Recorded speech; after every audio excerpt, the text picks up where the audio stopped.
To order at 7:01. The board. Oh, sorry.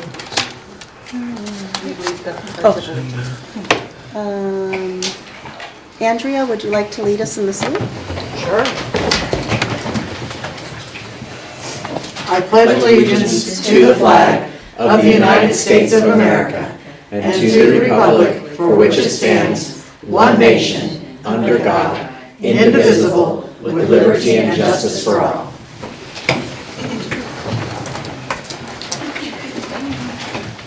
Suzanne, would you please take roll call? Trustee Goodall. Here. Trustee Villalobos. Here. Trustee Levin. Here. Trustee Gould. Here. Trustee Shiakari. Here. Thank you. The district digitally records the audio portion of the meetings. The recorder is located at the front of the board scribe. All recordings are kept in the superintendent's office for 30 days and are available during the time period for inspection by members of the public on district equipment without charge. As a community service, Pacifica Community Television records and broadcasts its meetings. The board met in closed session regarding comprehensive school safety plans and security of school facilities, Education Code Section 32281F, and Government Code Section 54957A. Appropriate action by a unanimous vote of 5-0, the board voted to approve the school safety plan. Approval of minutes. Oh, I'm sorry. It's recommended that the board approve the minutes of the January 16th board work study and regular board meeting. Do we have a motion to approve? I'll move. I'll second. All those in favor? Board passes 5-0. Thank you. Approval of the agenda and consent agenda. All items on the consent agenda will be approved with one motion, which is not debatable and which requires a unanimous vote for passage. If any member of the board, the superintendent, or public so requests, any item shall be removed from the section and placed in the regular order of business following approval of the consent agenda. Do we have a motion to approve the agenda? I'll move. I'll second. All those in favor? Board passes 5-0. Thank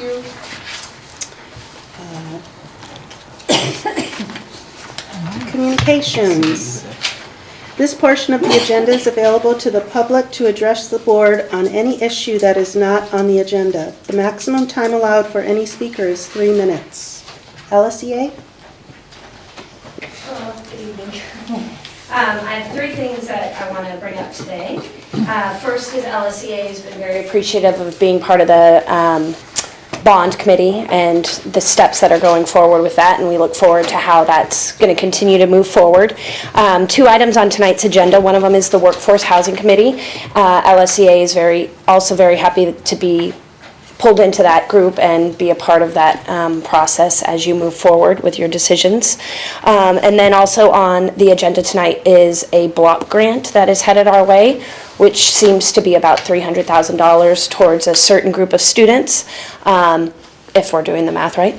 And it would just be great if teachers are included in the decision-making process of that. We've been told that it's in the preliminary steps, but just moving forward, we hope we can help advise and give our input about best way to serve that or spend that money so it hits the students quickly and hits them well with great interventions in the classrooms. Okay, thank you. CSEA?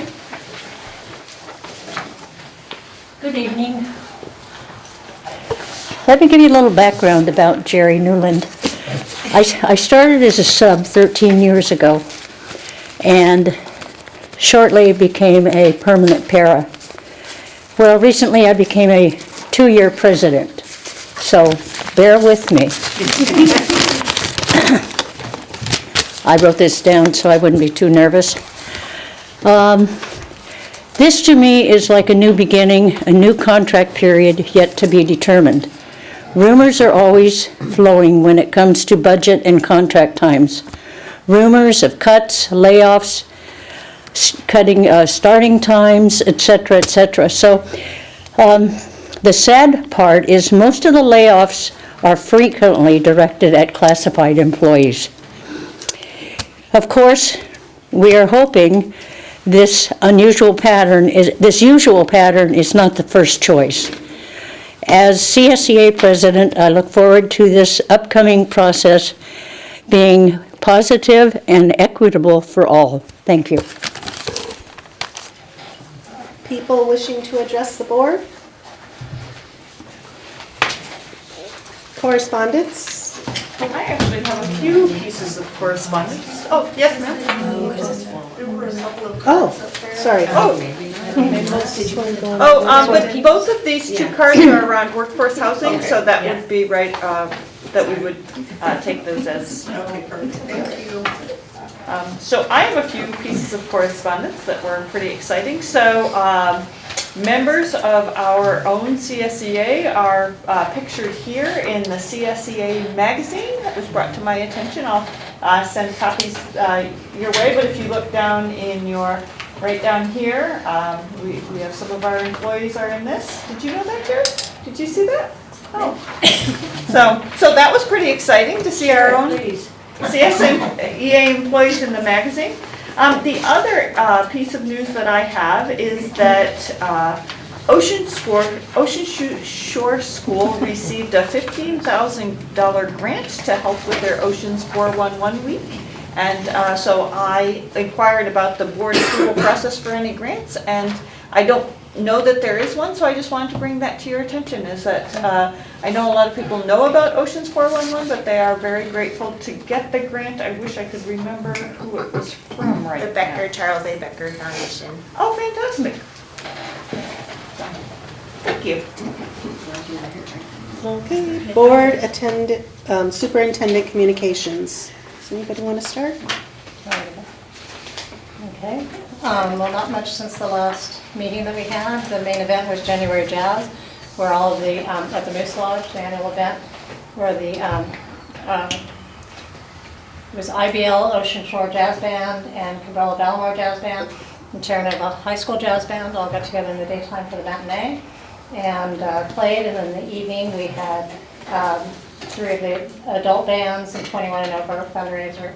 We're still collecting from the auction and everything, but it'll probably be around $6,000 that came in from that evening. So that event and recovering thereof was pretty much all I did last week. Well, Mark is in this. So, and quoted. They did quote you. We'll get your signature on it. We'll get your autograph. Yeah. This last month I attended 2 facilities master plan meetings, and first one was on prioritizing the different options available, and this last one we discussed a little more detail, but it was very, I very much appreciated that everyone in attendance was very good about making sure we were being equitable to all sites. And I think that just speaks to our district and our district employees being very fair and balanced. I attended a work-study conversation meeting where we discussed the feasibility of our workforce housing project. I attended the kindergarten elementary school information night that they held at Grape in the Fog. It was hosted by Len Stone. That was a fun one. And PEF. And it was surrounding learning about the schools and the lottery system. And it was very well attended and was a very sort of casual event where they had parents from the different school sites there just to sort of give more of an informal, this is how our school feels, and just a nice welcome event, I think, to new parents coming in. Of course, attended January Jazz, and thank you, Elizabeth, and everyone else for their organizational skills. It was really a fun event.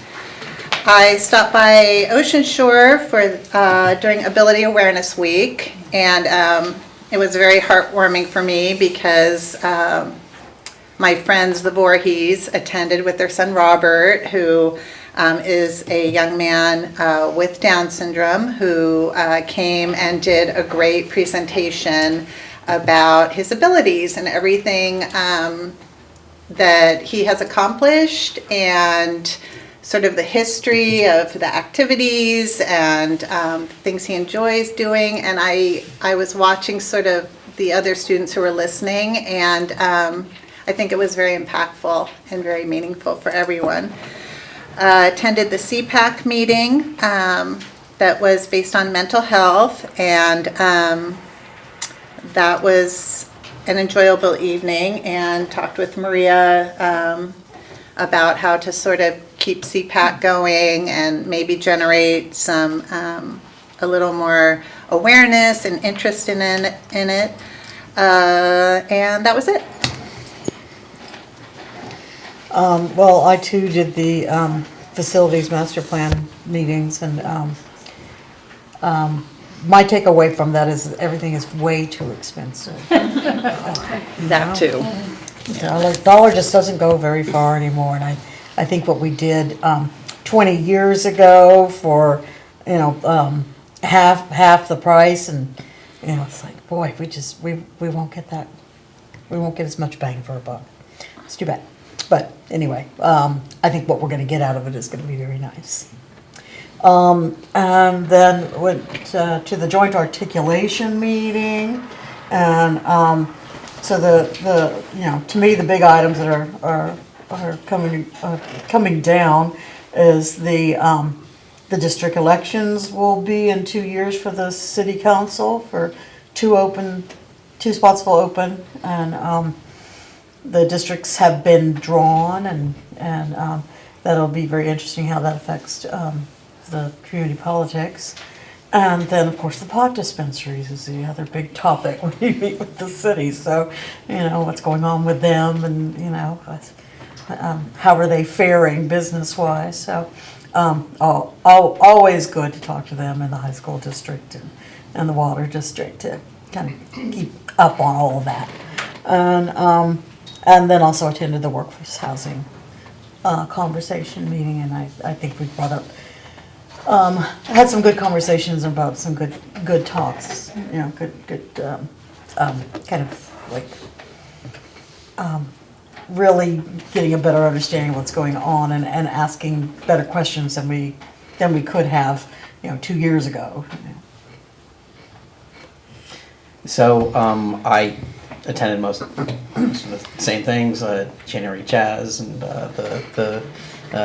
how we're going to spend the bond money, on facilities master plan. We have, what did you say, something like, I can't remember what the total for all of the things. 180? Okay. So we've got some difficult choices to make, but at least we have money to make these choices, which is a good thing. So that was good. And then the only other thing that I have to report is I went to my quarterly California Practitioner Advisory Group meeting today up in Sacramento.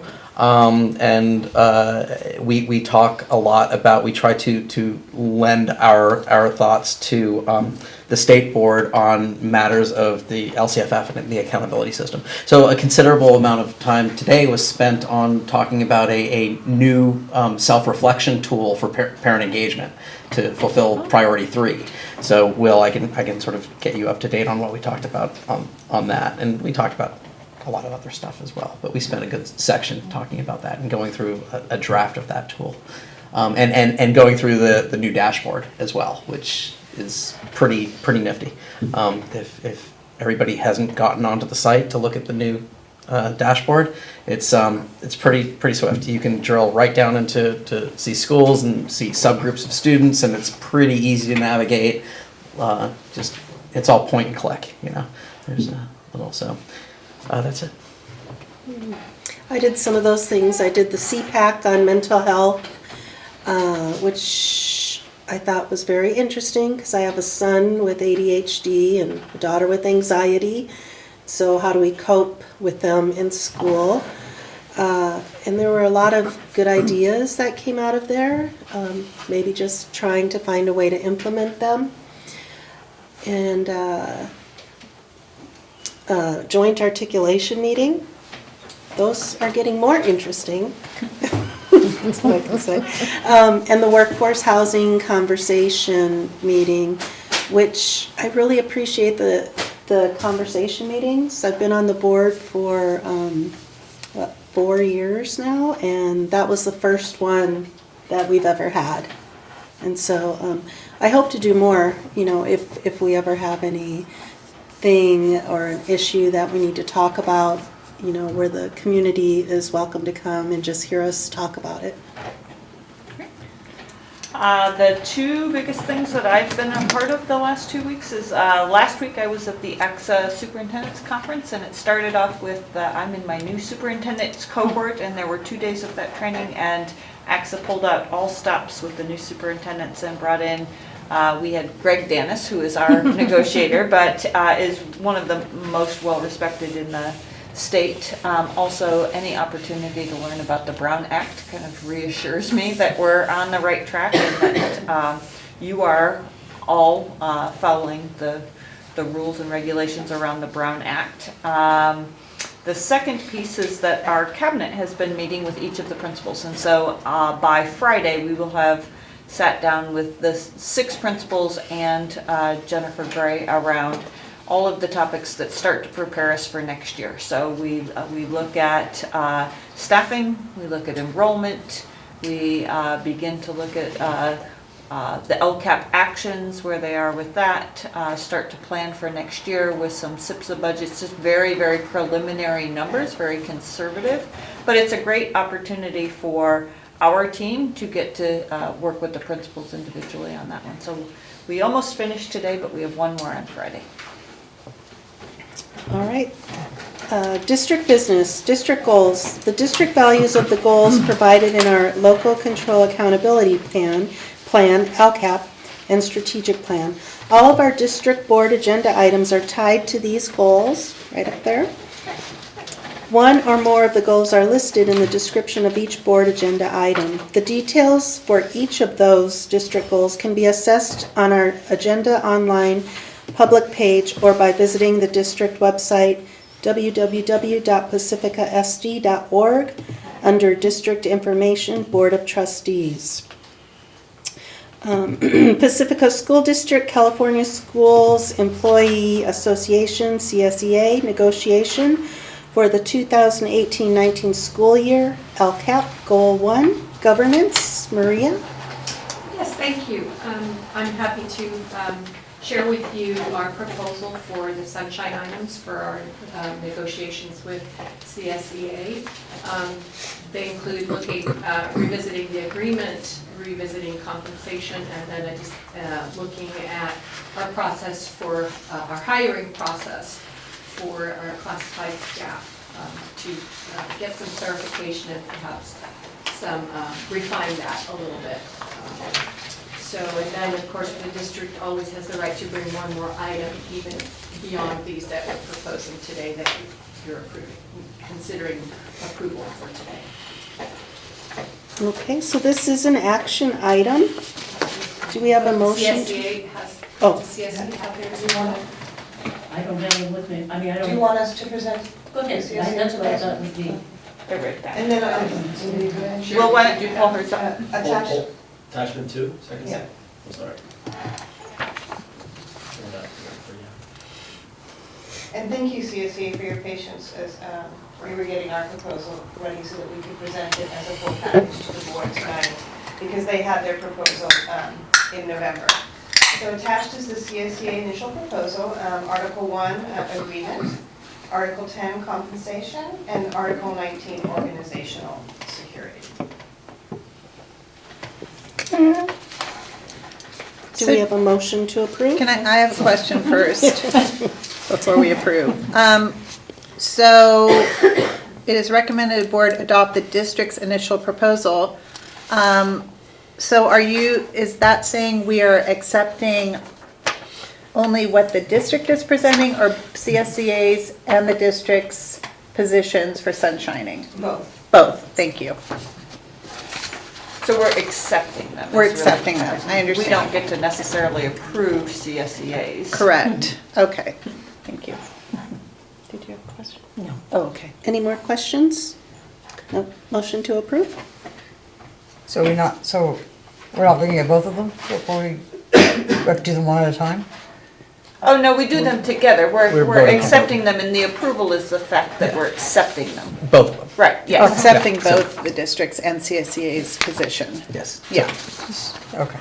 The motion is to approve, the action is to accept, right? accept, yes. Do we have a motion to approve Yes. and accept? I motion to approve and accept. I will second. All those in favor? Board passes 5-0, thank you. Okay. And then low-performing student block grant plan, LCAP goals 1, 2, and 3. Will?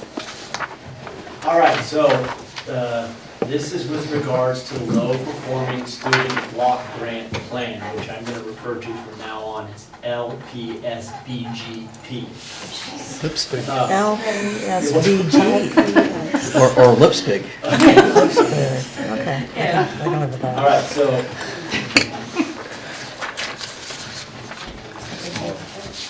the LPSBG program is first, it's funded. The funds must be used by 2020, 2021, so it is a true block grant. Did I skip a slide? Yeah, there's- Sorry. Yes. Okay, so what is LSPAGB?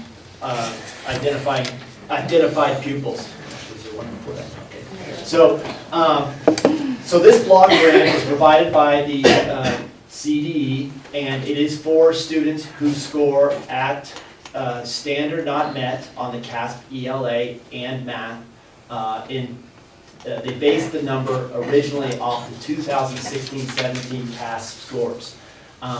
And they are for students who are not English learners, not socioeconomically disadvantaged, not foster youth, or not eligible for special ed services. So they are funds that are not LCFF already funded.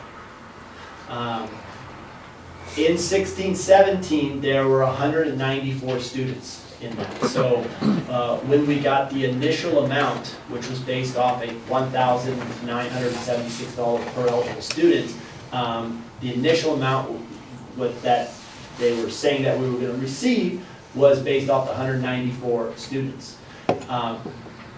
In the 17-18, of those 194 students, 163 are currently enrolled in PSD. Before I get to this next slide, in the 17-18, there were 163, there were 163 students who were eligible. Of those 163, in 18-19, that's 118. So eligible students. The reason I'm saying that is because to get this grant, you have to turn in a proposal by March 1st. Once that proposal's sent in, of all the ones of those people who want to accept this grant money, which I would assume is most school districts that have eligible students, they will recalculate the amount that you receive, and that amount will be the part that will be serviced out. So I'm under the assumption that they will be using the 17-18 CAS scores for that piece. So with that said, the funds must be used by 2020, 2021. We have to develop a plan for the use of those funds, and the three areas that we want to be assured that that the grant says that they have to be assured that occur is that these funds are used to increase and improve service of these pupils, aligned to the LCAP, and that they are shared and adopted by the District Board of Education. So that's why we're here tonight. The plan will be submitted to the state by March 1st, and that's due to the first report that you have to put in to say that you want these funds. So what do we know about our identified students? Well, there are 130 students absent less than 11 days in 17-18. 33 students were absent 11 days or more in 17-18. We had 6 that were out-of-school suspensions in 17-18 and 4 in-school suspensions in 17-18 of those original 163. And then the plan itself, so this is general, what we have up here is buckets. Specifically how the specific dollars of each of these funds are going to be used are going to be determined based off these buckets, but to support these 4 buckets. So the first bucket is being an assessment system, assessment data system that better identifies these students, so who are not yet performing. The second bucket is to develop screen teams at each of the schools to monitor the progress of all the students. So that would be teams that would be able to, a teacher would go to these screen teams with concern of a student, and they would be able to have a group of professionals from teachers and support staff and service providers that would be able to screen these students that come there and be able to not only do that, but also be able to find underlying reasons of why these students are low performing. And then with that comes the third bucket, which is professional development for teachers and administrators around not only the interventions that are needed for these students to have professional development around that, but also to be able to expand these screen team approach so that we don't lose these students who are, that might fall through the cracks if they're not identified.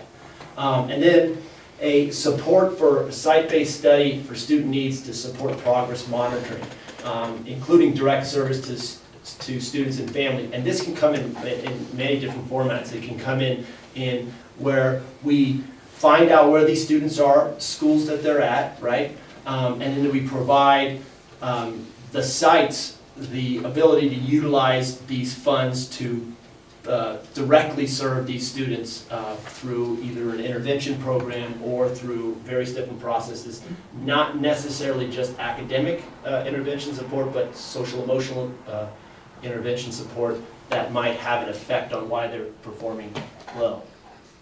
Again, all 4 of these buckets is, the purpose of all 4 of these buckets is to truly identify what the issue is or where the areas of support need to be directly made instead of putting just a blanketed support, intervention program that is for, that's not specifically addressing the needs of these particular students.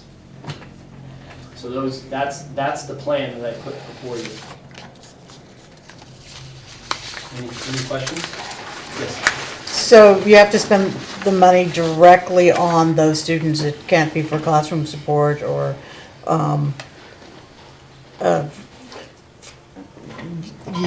we'll have to show in the end that we spent much money on extra staff for that student and this much money for counseling for that student. May I answer that question? It's actually not as clearly spelled out in that way, and there are a couple challenges / opportunities that go along with this, is that it's one-time money. So it's not necessarily for the intent of hiring extra staff. The beautiful thing about and I'll call it a manageable number of students, at 2 of our schools the numbers were a little bit over 30, but most of the other schools it fits on these 2 hands, and those numbers are very manageable. The students are identifiable.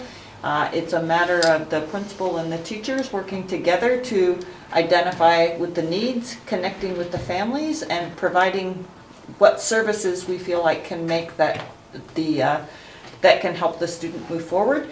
For the schools that have slightly more than that in the 30 category, then I think it's probably time to look at okay, systemically, what are some of the things that we can do as an organization to move forward? So it's direct services to students, but we're also going to use it as an opportunity to make sure that our assessments and the data that comes out of them is easily available to both the teacher and ultimately the parent. And then how do we link where the student is with the actions and services, and what's the result of that? Ultimately, we have to report out on the result to the student. So we're going to have to keep a pretty close measure on that, but with it being a small number of students, I think that's very possible. And this is just 4th through 8th grade? It is Yes. students that took the test, yes. And so obviously the schools that have 6th, 7th, and 8th graders are the ones that have more students. Yeah. Yeah, because it's based off the CAS scores, and that's outlined clearly in the grant that they base this off the state assessment, it's limited to those numbers. So part of the idea of these screen teams is that, yes, it's directly directly supporting those students, but the idea is hopefully having less of these students in future years, because that'll be part of it. The other piece is, and just to kind of fully answer your question there is a report so the first report is due by March 1st with the plan. The second report is we have to spell out how the funding was used and how it had a direct effect on these specific identified students within this grant. Does anybody, oh, I have a few questions, clarifications. First, I want to say that I do appreciate this money, because I think these are often students who slip through, right? They don't have other supports, and so I find that encouraging. So developing the approved plan, who was involved in the development of the plan? So the first thing we did was, the first question came up was, where are these 194 students? Like, what was that? So I took a look at who those 194 students were, and then where those students, what schools those students came from, and what grades that they were in. Then it was a process of looking at, based on reading what the grant outline was, there was the need to look at how are we identifying these students within our schools already, right? Or are we identifying these schools already, which came to the idea of these screen teams, because these are not students with disabilities that have IEP plans that are made every year, or even ELs. We're closely watching those through language, through LPAC and various other different assessments, and even the socioeconomically disadvantaged, which we have cohorts within our data systems that look into those students particularly. These are the students that don't normally get looked at because they're not within those student group situations. So it was really just a discussion between, based off the students that we had, it was just a discussion between the members of our team, and we talked about it through that. So. And can you explain again, I know you talked about who was on the screen teams or who would be serving, can you?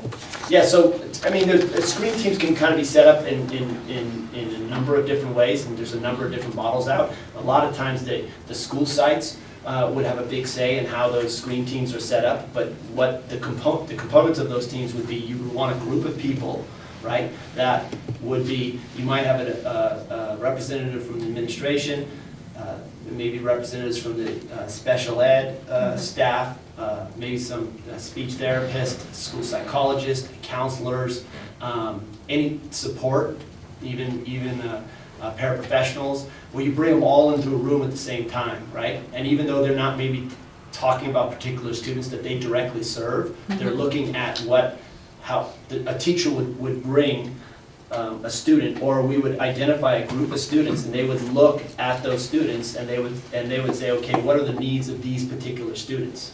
Right, but you're talking about all sort of special ed support people, but you're not going to have general ed? General ed too, yeah. Too? Okay. Yeah. And so it's going to be different at each school site? You're going to? Each school site, because it's based on where your support teams are at those school sites. Mm-hmm. And it would be, but you would want a representative from all different parts of the Okay. school site to be there. But you basically have all the experts in the room, right? And they, right. you know, it's the people who are bringing their, you know, abilities and knowledge about this student, and some of them would direct, I mean, the teacher who's presenting to the students that actually have those students in their class, they have the best knowledge of where, what's the needs of those students. That's why, even though this plan is based on, the idea is for these students to improve academically, there may be social emotional issues that, or things that are occurring that are affecting their academic growth, so those need to be addressed, and will have a direct impact on these students improving academically. So Okay. you have to kind of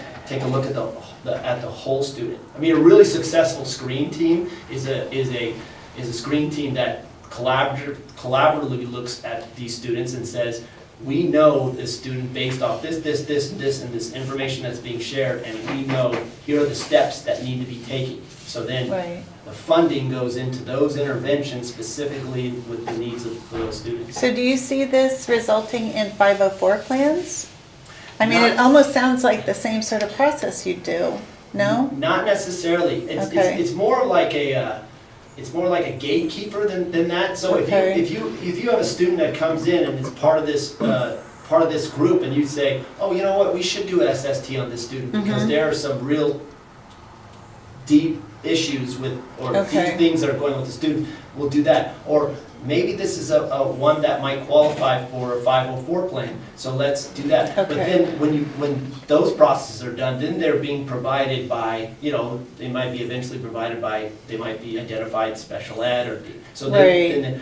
but this is kind of like the gatekeeper place. The initial. And then I would assume, I guess I shouldn't assume, but I would think that some of these students that have been slipping through the cracks is because they haven't been identified. Right. So I would actually more generally say that they also have maybe not been served in the right way, Yeah. or Right. that they're not getting what they need at that time. Yeah. Kids come to a situation with all sorts of different holes, whether it's informal, not having enough formal schooling, or, you know, having perhaps some trauma that was involved in their life during a certain period of time. Very few of these, I would suspect, are going to result in any kind of 504 or IEP, nor would we want that to be the outcome. What we tried to do in terms of the plan was, we learned about the money in mid-December, and had to, because you have to have the plan approved by the board by March 1st, that's really given us a handful of board meetings to do that. And what we tried to do in this is look at what are some of the systemic factors that get in our district's way of making sure that every single one of our students are moving forward. And I feel like the piece around kind of the four quadrants of this is that support for site-based study of student need. It would be wrong for us to say, of these 160-some students, that this is the one thing that's going to help them. And I feel like we've got kind of two components. We've got the schools that have 10 or less students, and we would ask them we will sit down with the principal and say, tell us what you're doing. What do you know about these students? What are you doing with them? What's the process you're working with your teachers? The screen team or the monitoring would be the place to go. And then for the schools with few more, we'll meet with the principals and the teachers and start to think about a process, because you'd think if you have 30 or more students, they don't each need something separate. There are probably enough of, okay, these kids need a little bit more social emotional learning, or these kids could need counseling, and try to package some of those together. But we felt like the flexibility for the site-based piece was in that fourth quadrant over there, is give that judgment to the professionals that work the most closely with students. Does that make sense? Yeah, it does. The only other thing I wanted to clarify is the slide that you had about knowing about the identified students and talking about disciplinary dispositions. You talk about school suspensions and then in-school suspensions. Can you clarify again what is an in-school suspension? Because we've had discussions about this in the past, about what is actually considered an in-school suspension. My understanding of an in-school suspension is a student who is not allowed to go into the class, but they still attend school. They just don't go with their class. So- They're suspended from their school, regular school day. Okay, But they're at the school. An out of school suspension is when they're not allowed, they're suspended Right. from school. so if you have a situation where a child is sent to the office or sent into another classroom for part of the day, that's not considered an in-school suspension? From my understanding, an in-school suspension, if they're suspended for a day, then they're not allowed in their classroom the entire day. Okay. So they have an alternate place or alternate space that they're at. So that's my understanding. Can you go back Okay. to that data? Because this was just a quick draft of this, and what it says to us is, for the most part, most of those kids are in school. I actually probably would have looked also at students that were absent less than 5 days, but for the most part, school attendance is not an issue. For 30 of them it is, so we'll want to make sure that we address that. The other piece is that I was kind of suspecting that there'd be more disciplinary issues, and Well, therefore, I think this might be kind of overstated anyway, because those are just numbers of suspensions. How many kids? Is this 3 kids? How many, yeah. I mean, are there repeat suspensions? Because it might be a smaller, a more Right. concentrated issue anyway, so, you know, I mean, those six out-of-school suspensions might be 3 kids, or. no, I think it's one of those suspensions means if you're suspended for 1 day or more. So it's not repeat suspensions. No, no, I understand that, but it still could be clustered within the same students. Meaning that, are you saying meaning that a student can be suspended on September 4th and then November 8th and then December 7th? Yeah, and then So when that's it- 3 suspensions. Yeah, That- yeah, that it's 3 was- suspensions, but it's the same kid, so when you're delivering services, you're just delivering services to that one kid to try to Right. nip this in the bud, so, anyway, I think the idea is that it's not a huge, we're not seeing a huge Neither problem. one of them were This is huge mostly an things. academic Right. problem that Right. don't have their root causes here, Right. probably. So the other thing, the reason why I brought this up is, the reason why we put this up there is this idea of, that would be, again, something that the screen teams might do, is they'll look at all the information. Has this student been in school, consistently? And maybe you bring up tardies and other related, referrals to office or whatever's in place. It would be a close look at these students. Yeah, closer than this. Yes. I mean, Yeah. it would be like, because this data isn't gonna tell us too much, it might be things that only practitioners know about the Yeah. students that we don't collect data on. Exactly, and what comes of that, which is the exciting part, is, I was part of a pretty well-run screen team at the school I was at before, and sometimes these actions come out of that screen team, like a student needs a check-in at the beginning of the day, and it does a world of good for that student, that they get a check-in from an adult at the beginning of the day saying, are you ready for the day?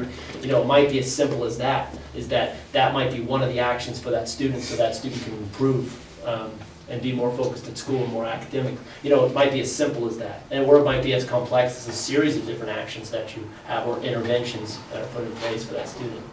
It just gives an opportunity through the screen teams to have that. Is there any other questions? So it seems like a very interesting practice, but I'm just wondering, if you had the resources, could you do screen teams on special populations, Yeah, right? yeah. And, Yeah. it seems like if it's a good practice for those that have It's not not- been labeled as, exactly. a And it's, special population, then, It's not to say that you couldn't. yeah, if you have the It might- resources. It might be, if you put the system in place and it's very effective, then you can do a version of it. So there's an element of this that we haven't necessarily addressed, which is looking at school-wide student data and looking at it by student groups. And because we have such an awkward and clunky assessment system, we haven't been good at having that be a part of our practice. And so that will be a part of our practice as we look at a fourth, almost, not quite a fourth, but a huge piece of this plan is reviewing our data and assessment system, making sure that A, we're collecting the right data, B, that we're only collecting data that we use, and C, making sure that it's accessible to all of our employees. That's a huge piece of this plan. And as almost every employee group I speak to is that our current system isn't working. Yeah, what we call these systems or models are early warning systems, right? So it would be great if you could use this money to develop a really good early warning system, not just for these kids with no apparent additional needs, but for the at-risk youth, the and also special education if you can. Yeah, there's another district that is putting a good chunk of this funding into a system that is a predictor of predicting that these may be students that will be LPSBG. Can you get that information from them? Yeah, I have. Oh, great. Yeah. So no need to reinvent the wheel. Yeah, So. exactly. So this is an action item, so we need a motion to approve the plan. I'll motion to approve the plan. A second? All those in favor? Board passes 5-0, thank you. Moving on, Workforce Housing Board Committee and updates. Goal governments. Heather? We had two speakers. Natalie? Hi, so I'm Natalie. I am the RSP teacher at Ocean Shore. This is my 6th year in Pacifica, and once it all comes down to it, the amount of money that goes into my bank account that is usable for me is about $3,000 a month. I also have about $900 a month in student loans, and at the current estimated price for the workforce housing, I am at negative $200 a month, which means I'm completely priced out. I'm not a brand new teacher. I'm fairly new, but I'm not brand new. And I thankfully benefit from having family in the area. It's the only reason I'm still living in the area is that I could move in with family.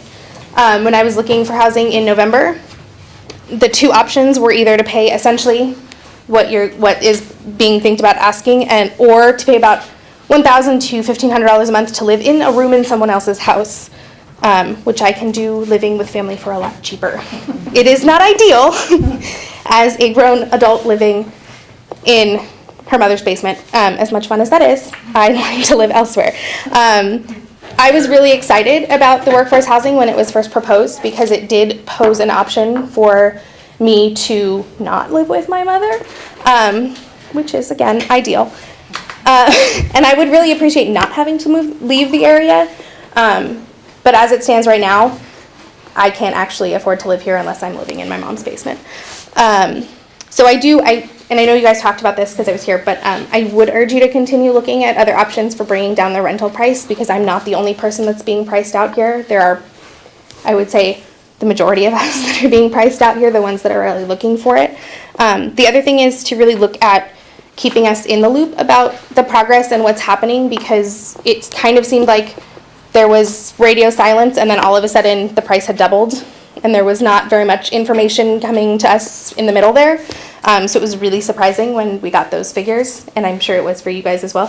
And then the other thing is, on that survey, I'm a maybe, because I did see the numbers before I did the survey. So as it stands right now, I'm a no, because I can't afford it. But if the price did go down, I would absolutely be a yes. Thank you. And then we have Sophie. Hi. I'm Sophie. I teach 7th and 8th graders at Ocean Shore, and I'm also not new. This is my 5th year, and I've also been waiting patiently for the workforce housing that I was very excited about when it was first announced 4 or 5 years ago. And my family is now a family of 4, and we were like crossing our fingers that this would be an option for us. And the timeline has increased, and the pricing has increased. So, like Natalie mentioned, being transparent about the process seems really important, and getting the teachers involved to be interested in the housing seems like a really good idea. Since one of the LCAP goals is to retain highly qualified teachers, like I'm an 8-year, 10-year teacher, like you want to keep us around. So yeah, we'd appreciate being included in the communications and the brainstorming process, and looking for creative options for people like us so we can stay, because we want to stay. So, thanks. Thank you.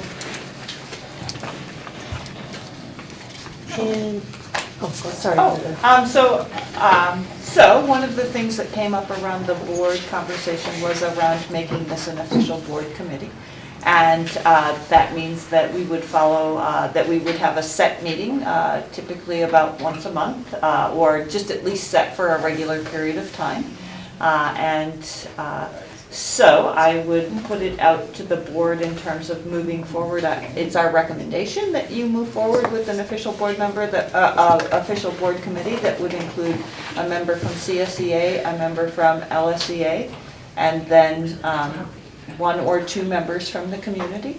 I have some suggestions, but I think that we'll do that after we talk about whether it should be an official board committee, but there has to be board action to make it a board committee. Does anybody have any discussion? I think it's a great idea. Yeah, I don't see any reason why we wouldn't make it an official meeting. Okay, so do we have a motion to make an official workforce housing board committee?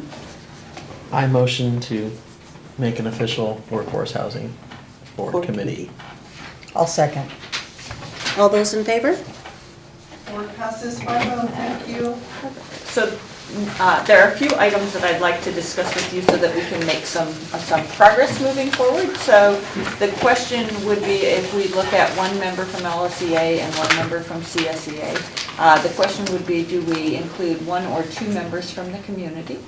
And then what would that process look like in terms of selecting members from the community?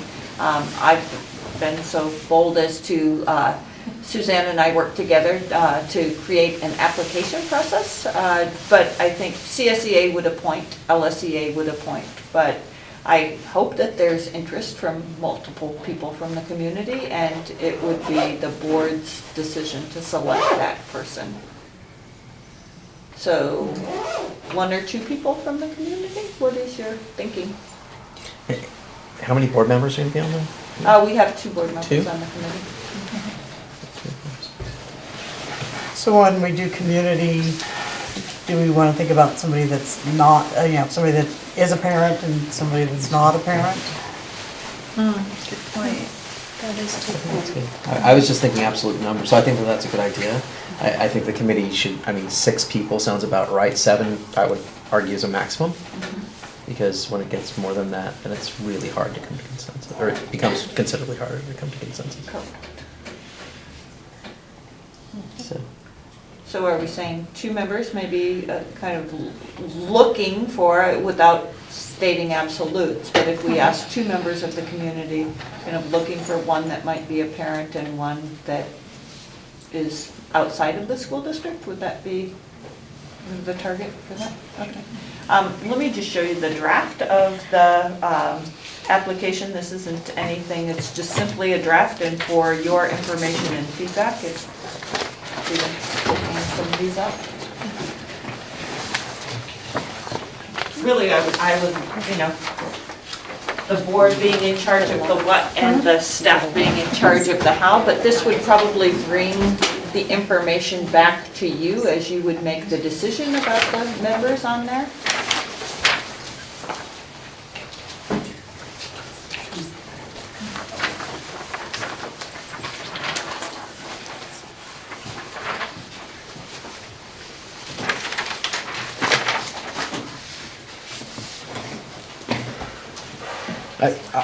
I like what I've read here, but I think what you have to do is you have to put a little paragraph up front to say what this is all about, right?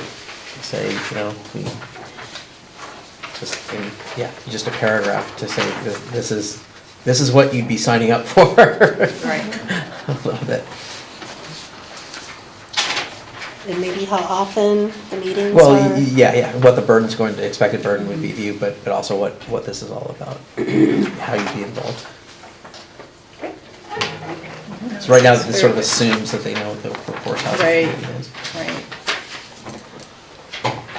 And so we'd advertise on the website, we'd advertise in school newsletters.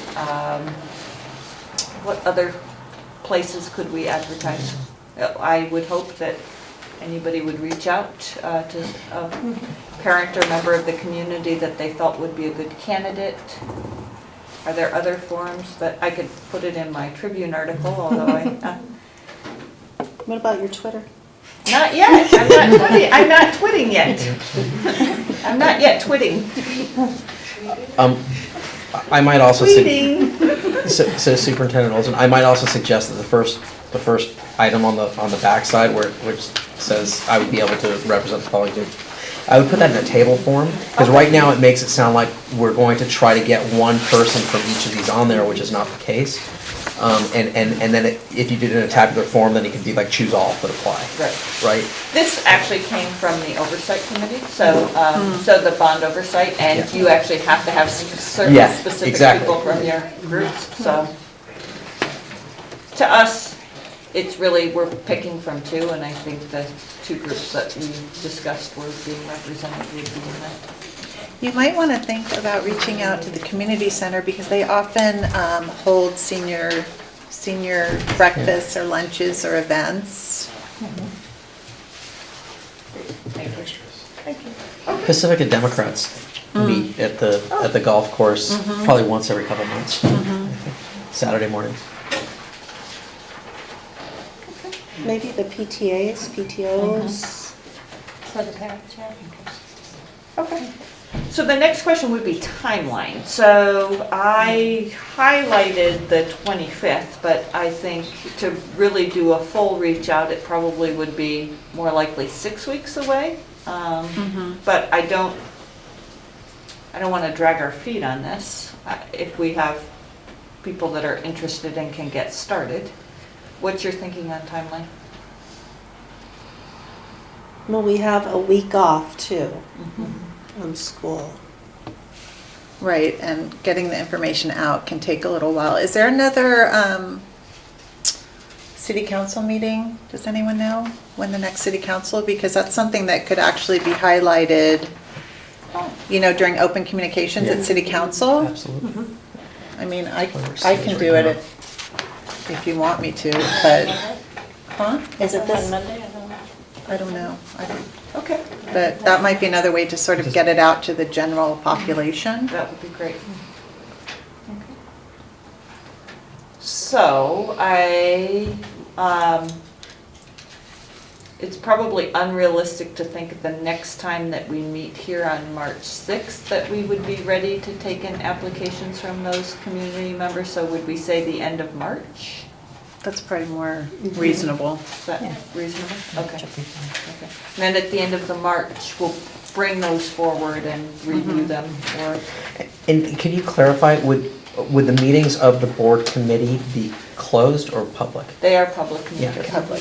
So anyone could attend. Anyone could attend. Okay, great. In terms of kind of the challenge behind that is at this point, a significant amount of the work is with Brookwood advisors or with our financial advisors, and they are highly, highly technical.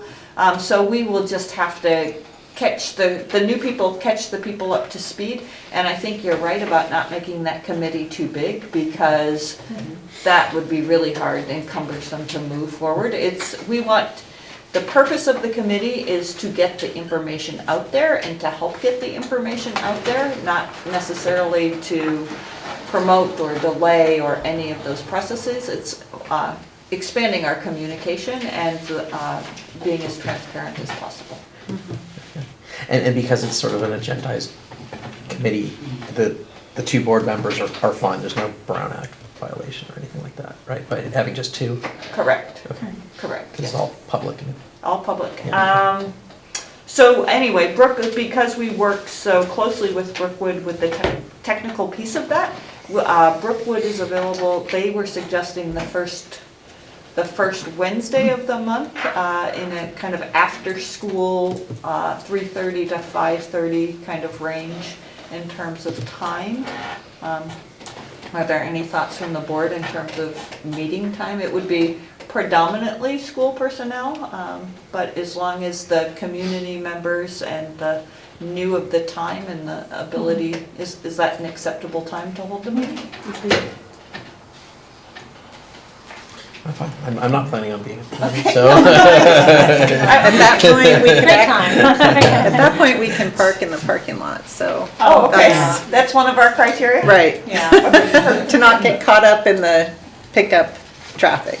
Can get a I can't little- remember, but it's you two, yeah? Yes. Okay, just. So the deadline then would be February 25th? Oh, no, that's too early. That That's was gonna an end up initial. being too early, because I think by the time we spread it more widely, that's actually why I highlighted that, was I didn't think that we were gonna make that. So the timeline you're talking about is dates for soliciting applications only, or dates by which we would have solicited applications, we would process and review them, and then we would select and announce? So if we can select and announce Right. on the 27th of March, or is it 27th is the meeting, I think? 27th is the meeting in March, Okay. then we Yeah. would, from that point on, it would be an official committee, and we Okay. would, I mean, from this point on, it's an official. So then we have to backtrack from there and say Yes. when applications are due, and then set aside a week or whatever to review and make our selections, right? Correct, and we would select in the board meeting. Okay. And so, yeah, we'll backtrack that around that, but it gives us probably another week to 10 days that we get to add on to that.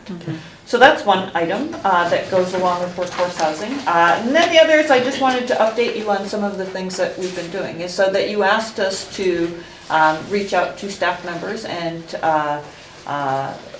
find out about their interest in being a part of, whether they were still interested in workforce housing. I sent it out last week. I've asked them to complete this by the 14th as their Valentine's Day gift to me, to complete the survey. This time, a little different is that we've asked them to say both yes and no. We have just over 300 employees, and we've heard from 180. 50 have indicated, and the other piece is it wasn't a yes or no, there was yes, no, or maybe, and I think the maybe gets us into a category of people that are interested but not sure. So I'll be able to report back to you at the next board meeting at the beginning of March around the facts. We're going to remove any identifiable facts. 3 bedrooms are very popular in this category in terms of family size. So I'll be able to report back to you the level of interest from the employees. Right now, if I ballparked it in the 180 employees, about 50 indicated an interest. So the other piece is, you remember that this worksheet where they had the AMI around the different income levels? So I have played around with that a little bit, and the data that we have is that the challenge is that this is for total family income, and the information that we have is individual family income, and we are also able to predict family size. We can do single, couple, or single, 2, or 3 or more, because we know it based on the benefits. But it's not necessarily a one-for-one match, because it's not total household income. And so we have a couple ways of showing this, and this is not data that we're sharing, but it's more direction that I'm asking you feedback for, is what's the best way to portray that? One extra. Are these there's 2 of these? No, there's Oh, no, just one, there's- there's just one, they're kind of different ones, and I'll Okay, so hold there's them a whole up bunch for of the these. audience, is that what we're looking at is the different AMI levels for, the different AMI levels, and whether it's single, 2-party, or family. And I guess I can just give you a flat-out chart with numbers, that might be the easiest and most direct way to do that, but do any of these 3 ways of showing this give you the information that you wanted from that chart? I'm not completely sure what I'm looking at here. So it looks like you've got, I'm looking at the first chart, and it looks like you've got annual salary or annual income in thousands. That's a start, right? No, it's Or what is how it? many employees fit into Oh, the number of employees, okay. Number of employees, So this is there we go. like, so if Yeah. I turn it like this, it's like a histogram. Right. Okay. And then what are these categories? Low, home limit, very low, extremely low. I don't know what the home limit is, but so for each of the family sizes, there were different income levels that went with that. So if you are a single person, the extremely low category is 30,000. If you're a family of 3, then the extremely low category is 39,000. So making up for the fact that you have more people to spread that income with.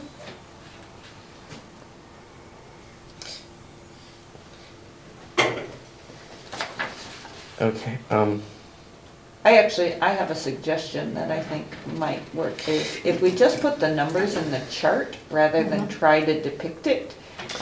Yeah, I mean, what I had sort of requested is if we can get counts of staff put into the cells of that chart.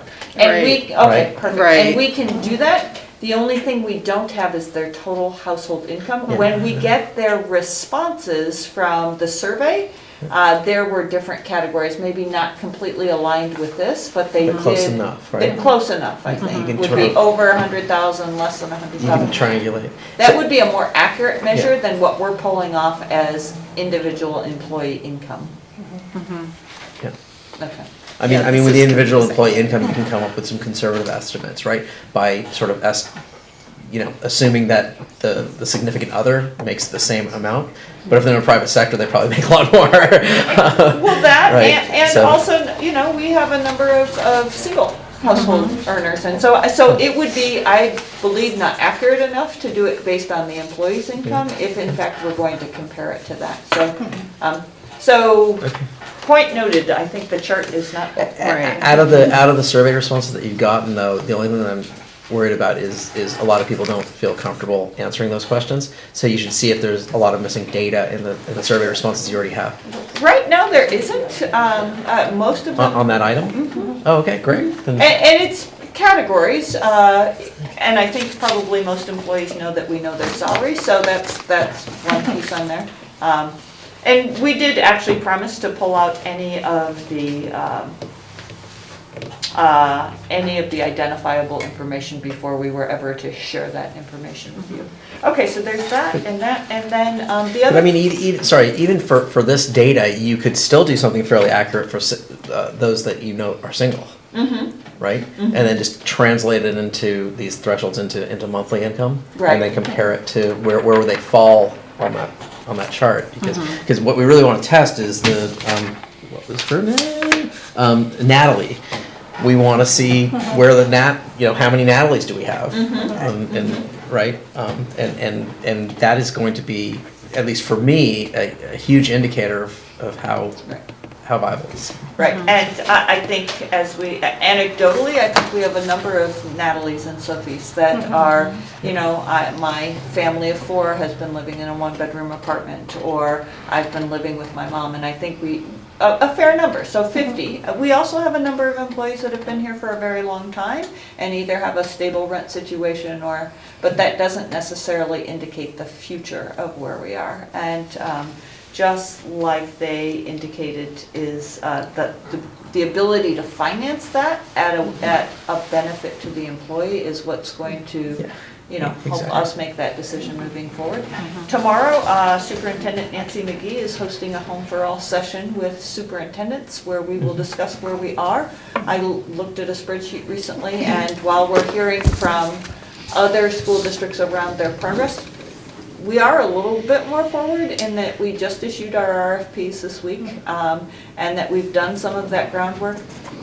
Absolutely, the concern is around the housing, around the cost of that, and so that's one of the things I'm going to ask for is from a county-wide is could they please help us have access to some of those donors or philanthropists that would be willing to loan us that money at low or no cost. We're also hearing from a few other sources that there may be some donors that would be interested in that, and I'm trying to set up a meeting with the Silicon Valley Community Foundation to look just for that, because I think what we all got out of the November 28th presentation was I'm not certain we can do that all on our own, and there may have to be an outside source of that. To that end, there was a request from one of the board members about just more information and being able to ask questions in depth around the financing piece of that. Somebody indicated that we would certainly rely on Josie's expertise, but really we need Makiko Sato and Catherine Perkins, and they both have agreed to come on the 6th of March to do a presentation. Not a gloom or a doom, but there are some options, and again, we don't want to make decisions at this point, but we really want to make sure that we're feeling comfortable with asking some of the questions. And I think there were One proposal has been put forward that we have to study and get an answer to, but another, I want to take any of the questions that you may have around financing. I know last time when we were looking at some of the projections, I don't know that Josie and I felt that we answered them adequately. So this week I will reach out to you as any questions that you have on the financing so that I can get them to Makiko. Please let me know. Okay. Are there any questions that you'd like me to scribe now, or I'll get that to you in the weekly update? That sound good? Okay. That's all I have for we've gotten a lot done in the last 2 weeks. Okay, Board of Trustees Committee Liaison Assignments 2019. Goal is governance, and Heather? That one's very simple, is that the last time that we met and did the committee assignments, we did not have Kathy and Andrea as officials. Again, it's an informal ad hoc committee, but we didn't have them down, so I'd like to add that to the list. Okay. And this is an action item. I don't even have that. I think my purpose of that was information, but it's, can we change that in the middle of a board meeting, or it has to be an action? You don't have to take action on it. Okay. It doesn't require action. I just wanted to update you that on the formality of that. Okay, so no action required. Board bylaws, board policies and administrative regulations. Goal, governance.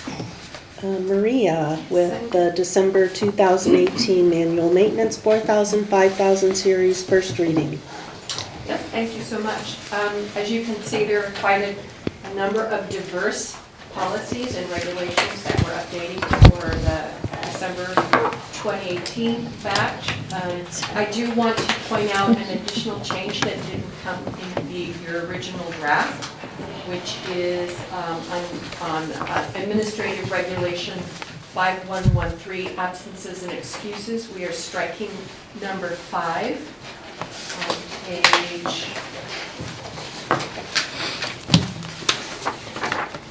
first page.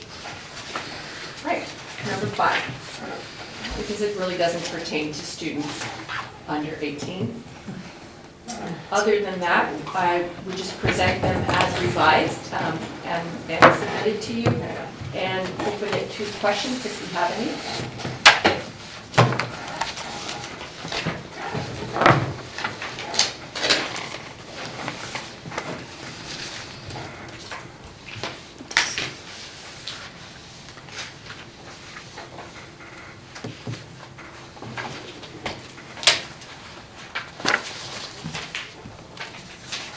Does anybody have any questions or anything they want to discuss?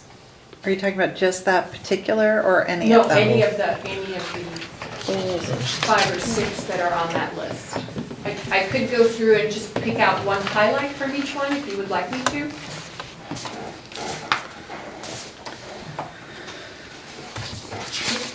I had really more of a comment. AR 5144, discipline. Yes. On page 4, it discusses recess restriction. Yes. And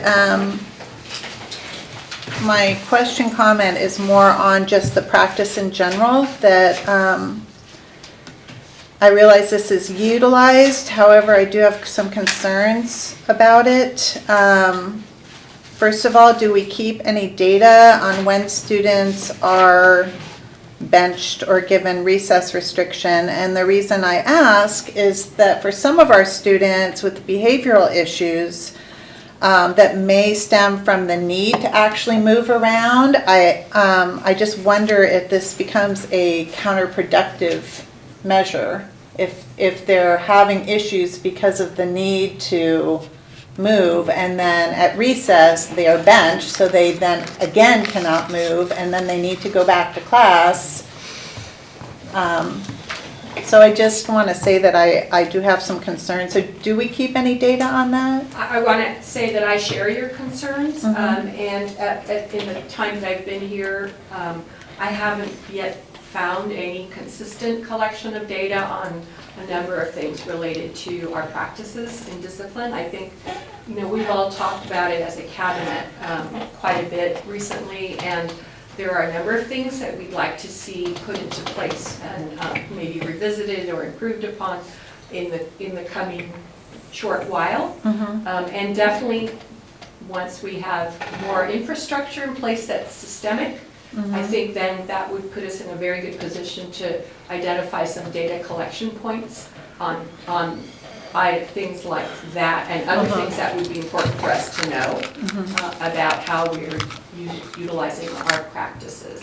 For now, I thought it best to recommend leaving it in because there are, it is in use to different degrees, and so we didn't want to put staff in a position of being in violation of board policy without having a replacement in place. So I think it's something we definitely want to monitor. I don't know if you want to add to that. Well, I feel like there's a fair amount of work that we need to do as a district with the school sites, and I hope a year from now, and what I would ask us to do is come back and revisit this policy in a year and see if we're able to take some of that language out, because or give other options. Certainly for certain students. Absolutely.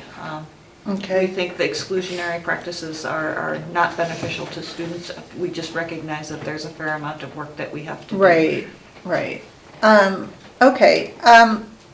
And specifically, I'm wondering, with the students that do qualify for IEPs under an ADD, ADHD diagnosis, is there something in place that is it written into their plans that this is not to be used or to be used lightly, or is this addressed specifically? So not specifically for any given population, I would say for every individual student. If there's a concern about the management of behavior, that it should be spelled out either in a behavior goal or a behavior plan, and that, I'm sure that there's at least one person at the table, like a psychologist or a special ed specialist, who would know to say about certain populations what's best practice and what is counterproductive for the student. So, and in which case, if there's a departure from regular discipline practices for an individual case, it would be documented in the IEP. Okay. Or the 504. Right. Okay. All right. And my wish, my hope and dream is that we could handle that in that way for every student, not just for special students with special needs. That was kind of my question too, is for the IEPs, for like a behavior plan, for example, the team might come up with, they're gonna go cool off, in the hallway or walk the hallway or be outside, and is that kind of conflicting with the policy that they're not supposed to be alone? Well, I think that's, a lot of that is a judgment call, it's similar to how old you have to be able to babysit or be left alone at home. Well, some of it's a judgment call having to do with the student's ability to be unsupervised or, not in the direct line of vision for a few minutes, or, the level of supervision, the closeness of supervision. I think that's a case-by-case basis. Sometimes supervision can be, I'm walking up and down the hall and the teacher's looking out to see where I am versus standing right next to me all the time. It just depends on the student. So how long can they be out of vision? There's no hard and fast rule about that. Okay. There is no hard and fast rule. That was my other concern, like with in-school suspensions, is, sometimes they put them in a room, that's removed from the front office, and so who's actually watching the child and for how long, and that seclusion, being in the room all day. So that points to the other regulation that's addressing use of seclusion and restraints, right? So all of these things begin to dovetail, and we have to take from each of them and make sure that we're using sensible practices and safe practices for all the kids in coming from all of these different angles. So obviously we can't, seclusion in its true sense is not acceptable. Right.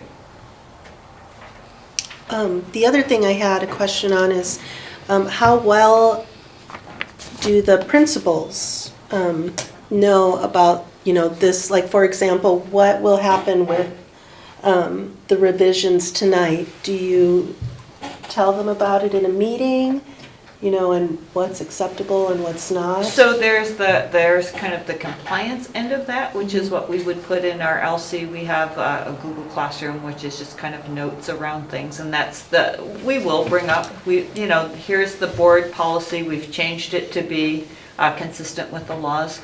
That's one piece of it, is making them aware of it. We have another end where we actually really have to have some professional development around what the laws are on appropriate school discipline practices. And then we also have to do some work on what to do instead of, right? It's like, here's what not to do, and here's what we need to do. We are starting something on Monday and Wednesday with the administrators that we're calling collaborative leadership studies, and we're going to go visit 4 classrooms. And in those 4 classrooms, we're looking at inclusive practices. So what makes a student say that teacher sees me, or that teacher gets me, or I'm a part of this? And we're going to look at some 1st grade classrooms, and we're going to look at a 4th grade classroom, and we're going to look at some 7-8 classrooms. And it may not be perfect. It's kind of our first slot as a group going to go observe in classrooms. Half the folks are going on Monday, another half are going on Wednesday. We're going to begin the process of, I'm kind of noticing in the social emotional learning that either we say we're doing things, or people think that we're moving in that direction, but I'm finding some of the practices to be rather traditional. So how will we move forward in this? And so that conversation will happen with the principals. There has to be buy-in in this school district community, and we have to get all of the folks on board. But there is definitely a need for it, and we can find some of that in our panorama data around, do you know what the rules are? Do you feel like they're fair? Do you feel like that you have a say in things? And so I think it's an opportunity. You're absolutely right. The principals are a really important piece in that. And so we want to make sure that they're legally compliant, but we also need to make sure that they have the tools that are kind of current thinking around disciplinary practices. So we have a lot of work to do. Any other questions?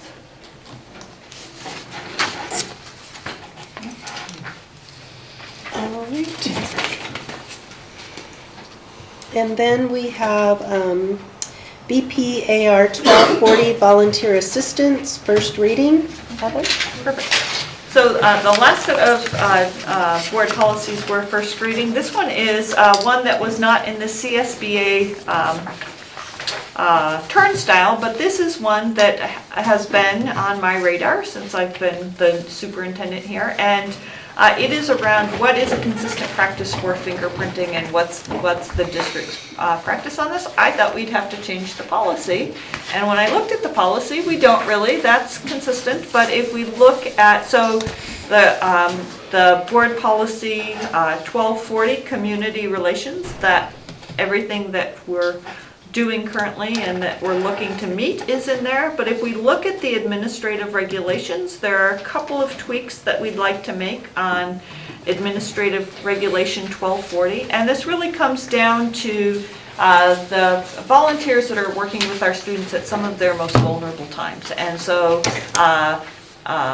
when volunteers drive on a field trip and put students in their car, and also parents that volunteers at an overnight field trip, that's also a time where our students are very vulnerable. So what we would like to do is, effective July 1st, so at the beginning of next year, although many schools do this, is that volunteers in those two situations would obtain fingerprints clearance through the Department of Justice, which would be funneled through our Human Resources Department, and that we would be able to keep track of that. There was one more thing that was a little surprising to me in that administrative regulation was granting a sex offender who is not a parent or guardian to come into the school if you notified parents after 14 days. And I don't know of a situation where that would be necessary, so I struck that from the regulations. There may have at one time been that kind of situation, but I just can't imagine where we would need to have that. So those two would be the additions to that. We have some schools that are already fingerprinting all volunteers.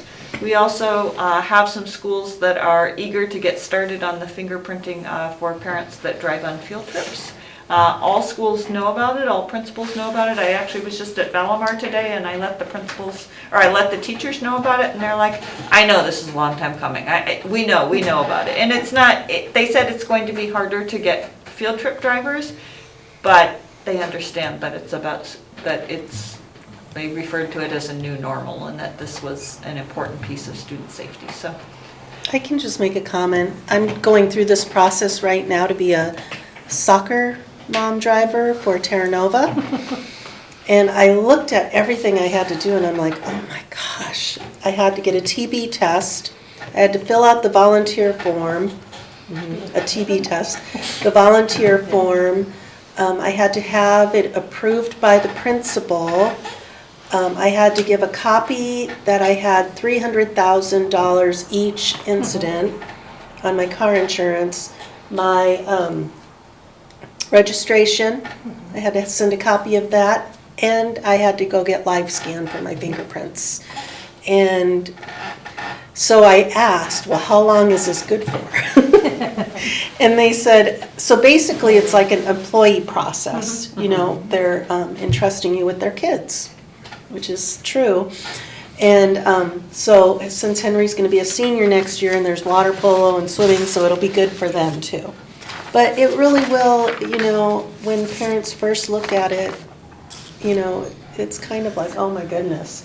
But on the flip side, wouldn't you want to make sure that, you know, I don't have a DUI or Tuberculosis.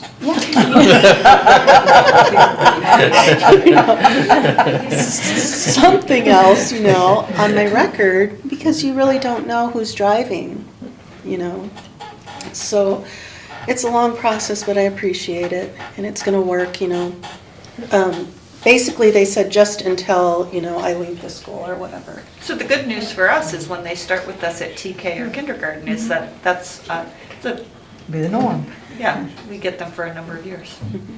Now, with schools like Sunset Ridge that use mainly buses, do they need to be live scanned also? No, that actually is one of the reasons why this meets that requirement is that first of all, their overnight field trip is predominantly outdoor ed that is funded by the district, and the second piece is that they do use buses, and so that's not necessary. And actually, a few of the schools said, the PTOs said, well, perhaps we'll do more buses. Buses are expensive in terms of that, but you know that everyone gets to the same place safely, and that's why it's slightly less risk, so more cost, less risk.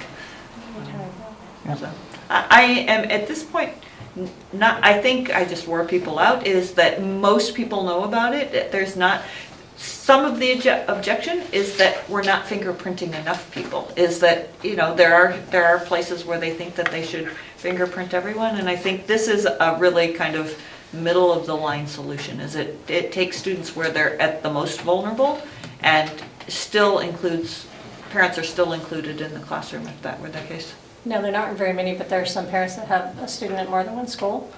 Do they have to get re-scanned? Nope. Okay. So what we will have. Because I'd heard for a while that each organization or whatever had to be done separately. So if they're within the Pacifica School District, so when they go to Jefferson High School District, they would have to use that, or if they come in from another district, they would have to reuse their fingerprints. All of our employees, including our substitute teachers, are within our system. But it's that we want to keep track of them. all we would need to know is that what the parent name is, and it's going to be very helpful if the parent is crystal clear on which school their child attends. So the only thing that I'm not clear on or need clarification is what if a parent sincerely can't afford the $30 that it costs? Right. So total LifeScan could cost up to $72 to $78, and what we have asked PTOs to do is set aside $500 to $1,000. They're very willing to do that, to set aside $500. That parent would just go to the principal, and we don't want it going through the PTOs, we want it going through the principal, and we can help support that. In this process, when the cost came up, a number of parents said, I'll pay for mine and someone else's. I'm more than happy to pay for more than one. So cost should not be a limiter in this. Asking for that is a little bit awkward, but we want the ask to come from the principal, and we will make sure that the principal says loud and clear that should you have any questions about how to pay for this. Well, I kind of think it's the least that we could do for them. I mean, since they're going to be volunteering, their car, their gas, paying for, the LifeScan. And mine's only $30, and I was gonna go through the Pacifica Police Department, but she's on vacation until this week, so I went to Colma, and theirs was $30 too. Okay. So I'm not sure whose is 78. I think that's not, isn't that not Department of Justice, though? Yeah, I think there's two There's different two payments. levels of scanning. Yeah. I feel like we're charged with keeping our students safe, so it's got to be safety first. The Ocean Shore family said it, really quite clearly is that, this is a really minor cost, and we don't want the cost to get in anybody's way, but this is really a minor cost for a big 9 years, increase in safety. So in that 9 years, should something come up throughout the time, that would get pinged through our system, and we would be able to make the decision about whether that person would be a good driver. So I volunteer at Cabrillo, and I guess this is one of the schools that was sort of proactive about it, so I did my LifeScan just because I volunteer music, so it's not even, it wouldn't even be required under this, but I guess at Cabrillo they're very vigilant. What other schools are? Cabrillo is the one that really fingerprinted all volunteers within the last year. They're the only ones that do that whole process. Ocean Shore is eager to get started, but they, emphasizing, they'd like more parents to do it, but really emphasizing the field trip driving first and prioritizing those, and the overnight field trips. They go on a lot of overnight field trips. So when you get those live scans done, they ping your employer. Somebody's got to be monitoring that. Are we monitoring that here at the district office? We do. I think there's a report that comes in once a week. To Human Resources. Yeah, it comes in through the Human Resources. Which is why it's important that we know this school is coming from, so we can send that right back. Right. And so the information is Human Resources and the principal. It doesn't go, while the PTOs are active in helping get this done, it's not a PT, that information doesn't get shared with the PTO. Very good. So this is just for information. The next time we'll bring it back with unless there are further questions or other things to bring forward, we would bring that back to you for consent. All right, okay, future agenda items? There are a few things on the future agenda items that didn't make the original list. Let me just get organized here around where Suzanne gave me that list. Sorry, Suzanne. We're really behind, huh? This is a big list. Oh, here we go. March 6th is going to be a pretty serious meeting, huh? Okay, so the things that didn't make it onto the future agenda items that are on the agenda online is that we have to do the manual maintenance and the volunteer assistance for consent. And then next time, the other half of the cabinet get the board policies and maintenance. And so that's myself, Josie, and Will get that. If you feel like there's too many things with the manual maintenance, just let us know as we move forward, because we could scale that back. It's one of those things that you do the policies when you're not overly busy. If you feel like the agenda is going to be too full, then we can bring that forward to another meeting. But at this point, we're planning to bring those forward, and the cabinet level employees will do the work so that we're prepared, whether it's the 6th or the 27th. I think the key is just, as early as possible. Yes. Especially if there's a good number of them. Yep. We promise that. Anything else you'd like on the agenda that's not on the agenda? The 27th we will put on for reviewing applications for the Workforce Housing Board Committee. Anything else? Thank you very much for your hard work. All right. Sorry we went over on time. The meeting's adjourned at 8:36.